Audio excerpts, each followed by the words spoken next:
Trump interview. It's going to be obviously a little bit more difficult. Would you like to explain that, Kristen? Yeah, absolutely. We have a process set up that we'll be implementing on getting visas approved. Everybody will be thoroughly vetted, but they'll be welcome to this country. It'll happen quickly, and we're excited for them to come. So I would hope that around the world, people know that the United States is excited to bring their family here to enjoy this event. America welcomes the world. Yes. And I can relate from the collaboration that we have testifying for that, absolutely. And I was just sent a picture from somebody that wants to be there very badly. He's been very respectful of me and of our country, but not so respectful of others. But he'll, I'm going to sign this for him, but I was sent one, and I thought you would like to see it. That's a man named Vladimir Putin, who I believe will be coming, depending on what happens. He may be coming, and he may not, depending on what happens. We have a lot of things happening over the next couple of weeks. So, but I thought it was a nice picture of him. Okay of me, but nice of him. So that was very nice that it was sent to me. Okay? Mr. President, on that subject, have you talked to Vladimir Putin about the fact that yesterday a big U.S. factory was hit in a Russian airstrike in Ukraine? What's your reaction to I that? told him I'm not happy about it. And I'm not happy about anything having to do with that war. I settled 7 wars, and actually, if you think about pre-wars, add 3 more, so it would be 10. I thought this would be in the middle of the pack in terms of difficulty. No, I'm not happy about anything about that war. Nothing. Not happy at all. We'll see what happens. I think over the next 2 weeks we're going to find out which way it's going to go. And I better be very happy. How long are you willing to wait, A Mr. very good President? call with Prime Minister Carney of Canada yesterday morning. Yes. Actually, Canada is taking away some retaliatory tariffs. He's So- removing his tariffs, yeah. Exactly. He's removing his retaliatory tariffs, which I thought was nice.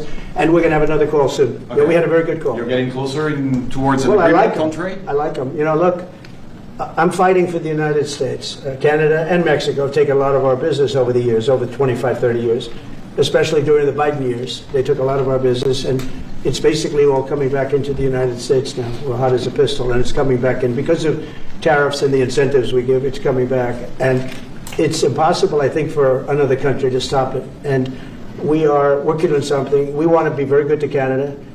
I like Carney a lot. I think he's a good person. And we had a very good talk yesterday, so I think it'll be good.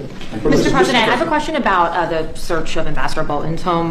The Vice President recently just did an interview saying that it's about classified documents, but that there's also broad concern about him. What are the concerns Well, I that you haven't have? spoken to Pam and the group yet, but I will be.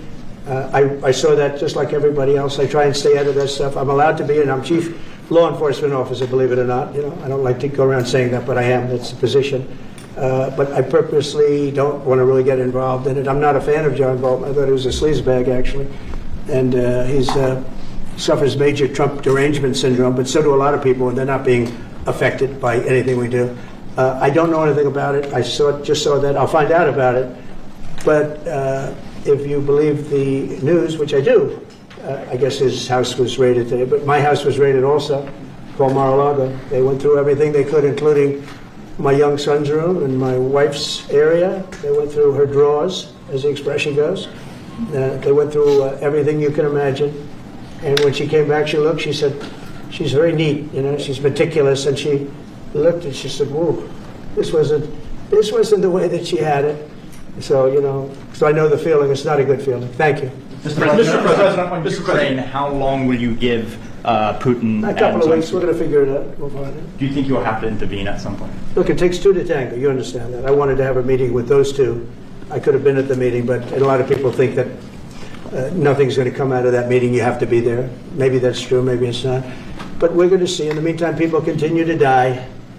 But I've solved 7 of them where they were in wars for 31, 35, and 37 years. We had 3 of them that were for more than 30 years, Johnny, and I got them solved. And we solved one that could have been a nuclear war with India and Pakistan. That was getting ready to be a nuclear war. I solved them all.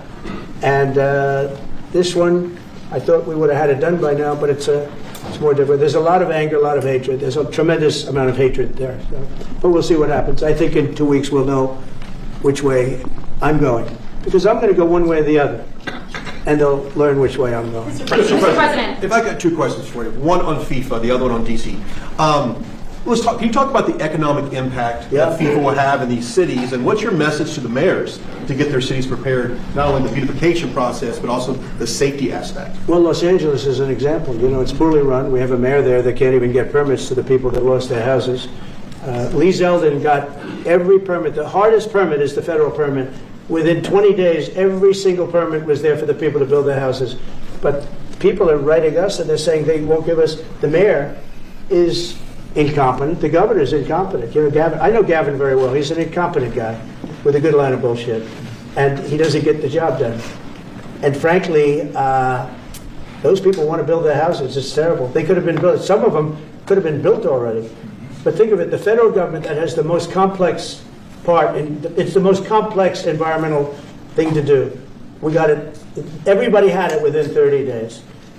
And they're not even close to getting their permits. And now they're talking about taking some of those sites and building low-income housing on them. These are high-end neighborhoods. And I'm all for low-income housing. I built a lot of low-income housing. I know all about 236. I know every program that there is in the government. I used every one of them. I know more about low-income housing than probably almost anybody. And it's great. It's fine. It's wonderful. But you don't build it in Pacific Palisades. You don't build it there, and you don't build it in the other areas that burn down. So they're talking about putting up low-income housing. And you talk about riots. They're going to have riots if that happens because you're taking the people's property away. They want to build their houses, and they're unable to get permits from the mayor and from the governor. And that's a terrible thing. But, and let me tell you, if I didn't send in the troops in Los Angeles, Johnny wouldn't be in Los Angeles. You wouldn't be having your World Cup there. I sent in the troops, and we kept it. And even the police commissioner, the sheriff and the police commissioner, they all said the same thing. They said, we could have never handled what was happening. You saw that, you were there. He said, we could have never handled what was happening. And then you hear Gavin Newsom, after it's all quelled, Newsom get up and said, we could have done this for ourselves. No, they couldn't have. And if they could have, I wouldn't have taken the chance either. Okay, my second question is on crime prevention. Would you be open to expanding the national concealed carry to apply to D.C. like it does in other states like Texas? Yeah. Well, they have it in some states, and they feel strongly about it. As you know, I'm in favor of it. People have to protect themselves. I'm a Second Amendment person, very simply. People have to be able to protect themselves. Especially like in Washington, you walk down the street, a guy comes up and slugs you. He's got a pistol in his hand. You can be tough. You can be in great shape. You can be a powerful person. Or you can be a guy that weighs 100 pounds with a gun in your hand.